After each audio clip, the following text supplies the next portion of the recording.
Hello everyone and welcome back to my channel. My name is Gabby Lemons. In case this is our first time meeting, I'm so excited to have you join me today in this video and I hope you find it helpful. Today I'm going to be sharing a weekend in my life starting off on a Saturday, which I am designating to reset my house. As you can see, it's got a little bit out of control. It definitely isn't looking like its normal self, so we need to fix that. But as in all of my videos, I really want to offer you all as much value as I can. So not only will you be joining me for this weekend reset, but I will also be sharing with you some of my thoughts on finding balance in life, how to be able to balance ministry, our walk with God, and our homemaking responsibilities. How do we balance life as a Christian? So if that's something you would like to hear more about, this video is definitely for you.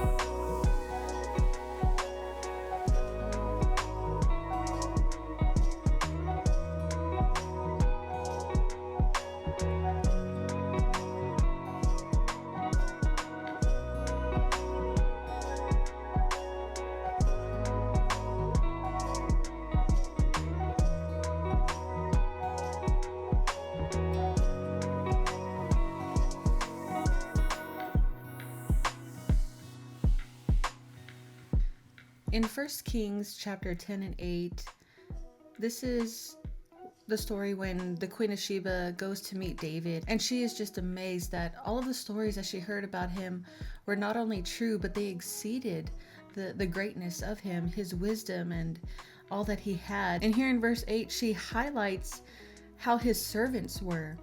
She said, "Happy are thy men. Happy are these thy servants which stand continually before thee, and that hear thy wisdom." The servants of David served happily, and I believe that's how God wants us to serve him. The Bible even says for us to be cheerful givers, and also to not find his commandments grievous to us. So I don't believe it is the will of God for us to be stressed out and overwhelmed in serving him, but I really think it is up to us not to allow ourselves to become overwhelmed.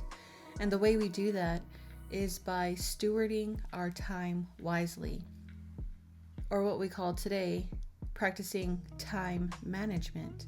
When we really learn to manage our time and utilize tools like planners, for example, that allow you to really manage your time, just like a budget allows you to manage your money well, this will help you to ensure that you are not getting overwhelmed, you're not getting behind on your responsibilities, but you're also not taking on too many responsibilities that you're not able to fill. When we're able to properly utilize a planner and practice that time management, then we'll be able to set proper boundaries, because we'll be able to see exactly where a boundary needs to be drawn. I'll be able to see how much of my time I can give to my church or to an individual for mentoring or Bible study, while still having time to take care of the things at home and not take away from my time in prayer and devotion and my relationship with God. Also in Matthew chapter 6 verse 34, Jesus said, "Therefore, do not worry about tomorrow, for tomorrow will worry about its own things. Sufficient for the day is its own trouble." So he's not saying to be careless, right? Because we are still to use wisdom and be good stewards and things of that nature. But what I do feel like he is stressing here is to focus on the day. Take it one day at a time. I find myself getting so stressed out and full of anxiety because it may be Tuesday, but I have all these responsibilities to do by the end of the week, and I'm trying to do them all in my mind in one day. When Jesus says, don't worry about tomorrow, focus on today. And I really felt God deal with me about this because I was asking him to help me with my anxiety. I have such anxiety and I don't understand why. where is this anxiety coming from? Where is all this stress coming from? Because I know time management, I do it well, and it does benefit me, but I still have such a weight I feel on my shoulders all of the time. And I know I've managed my time and I have the time to complete all of the things I need to do. So why am I still stressed? And it was in this moment of prayer where God spoke to me with the question, how does worrying about it right now help you make any progress toward completion? It doesn't. And that's why I'm so big on learning and practicing about time management, but also having a planner. I love a planner with a month view, a week view, and a day view. And since he helped me to really see that and apply this scripture to my life, I'm learning to focus more on being better about using my planner instead of trying to rely on my memory. So now, if there's any new task that comes up, big or small, I'm writing it down in my planner. I have this whole system that I've been able to develop for myself so that I don't have to use that extra energy and stress myself out trying to make sure that I don't forget anything. And since I'm developing that habit, now I can truly just focus on today. I don't have to stress myself out trying to make sure I don't forget anything because I know it's in my planner. Now I can truly live one day at a time and let tomorrow worry about itself.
I've tried so many cleaning systems and routines over the years just to really find something that would help me with my life, my circumstances, my schedule. And ultimately, what I've realized is that I don't really need to stick so closely to someone else's routine.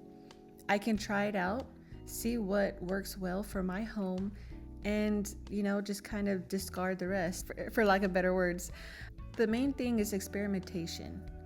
Try something out. If you hear of a new idea, if you hear of a new approach to cleaning, try it out, see how well it works, and you can easily adapt it to your already existing routine.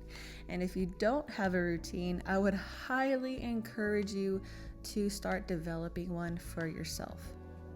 There's even a quote out there that says, you don't rise to the level of your goals, but you fall to the level of your systems. If we have systems in place, we are going to be able to then reach our goals. So I want to encourage you, don't let the state of your home or maybe that sense of overwhelm that you might be feeling right now dictate whether or not you get started on setting a new system and routine for yourself. Trust me, it's going to be worth it, and you are going to benefit so greatly from it if you do.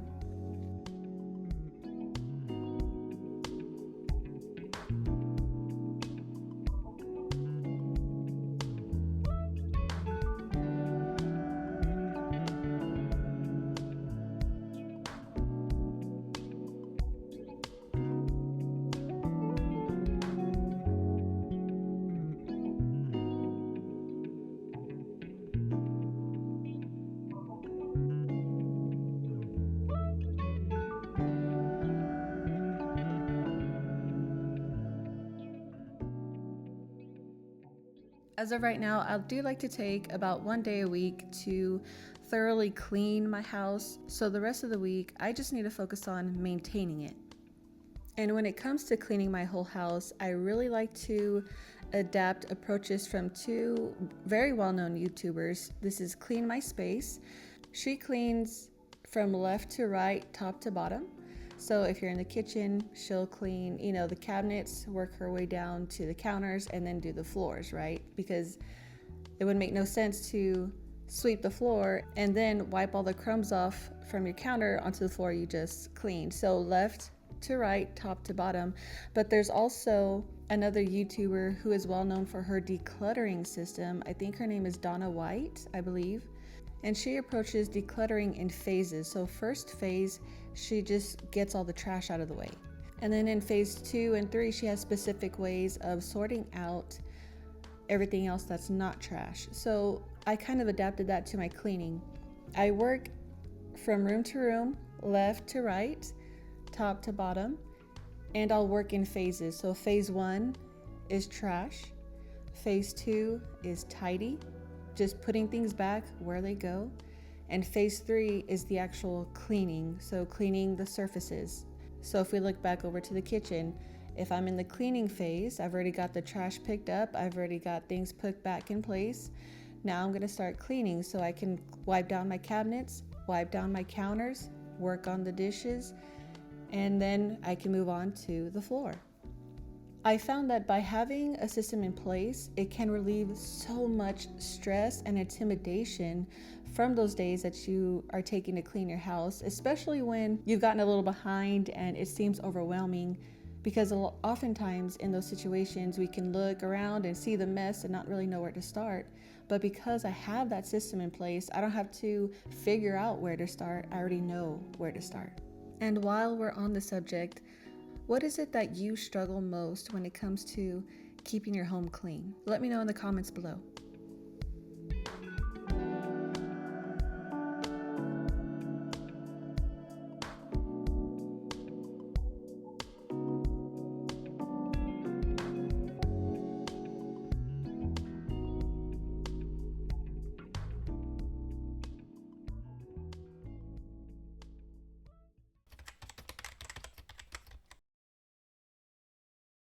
Good morning. It is the next day. I was so tired last night.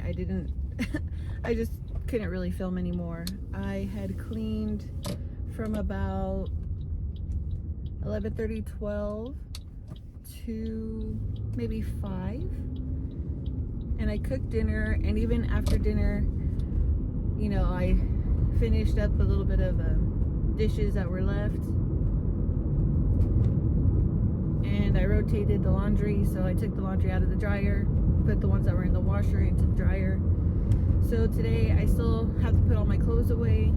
And if you watched my last vlog, you'll know that I got a special package, and I'm so excited for that, but it's going to require a little bit of work to put together. So I have my work cut out for me today, but that's going to be after church, which is where I'm heading to right now.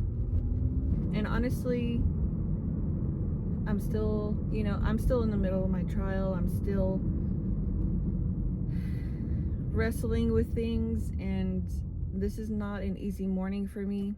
But as I was kind of, praying, as I was getting ready, having my mind on the Lord, I really felt this come to me. I really felt this kind of fall in my spirit that if Jesus could hold his peace while he was there with Pilate and all the people, just railing against him, how could I not hold my peace in a situation that is incredibly more insignificant than that?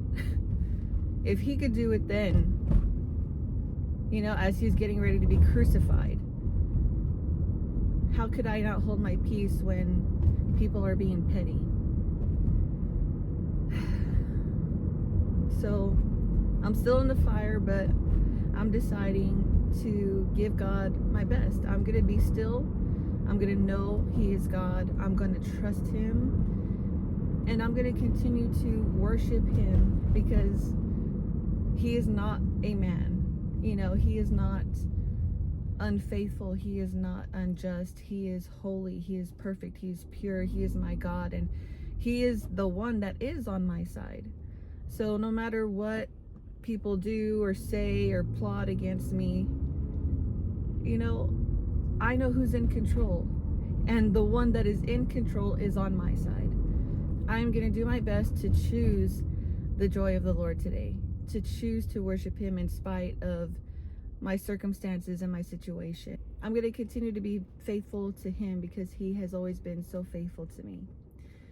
So yes, I am on my way to church. I am almost there, and I'll get back to you more later.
This was a pretty bittersweet moment for me, I must say, because I was really looking forward to getting a new bed, but I was not looking forward to all the work it was going to take, to be perfectly honest with you.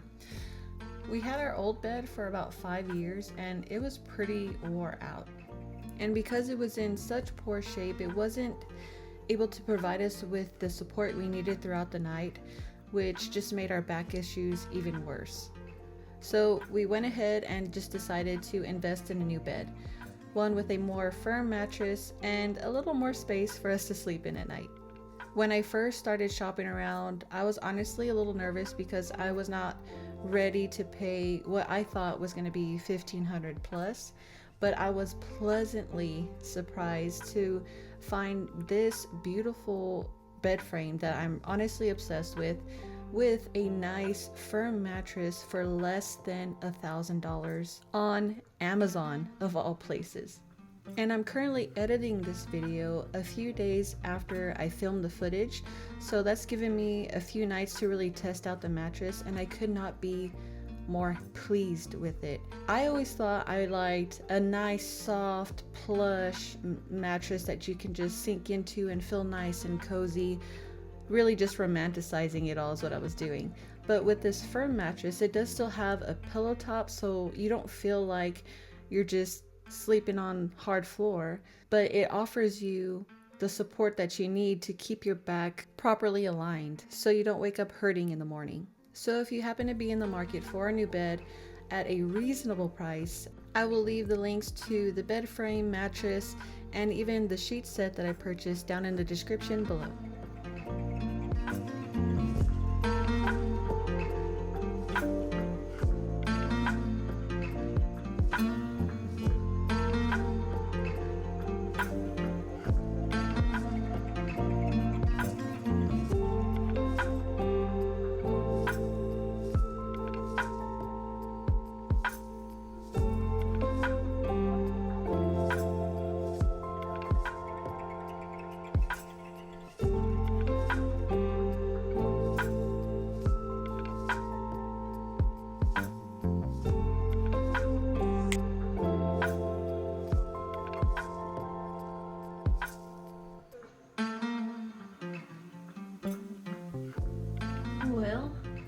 got it done. It is now 8:03 at night and I'm finished.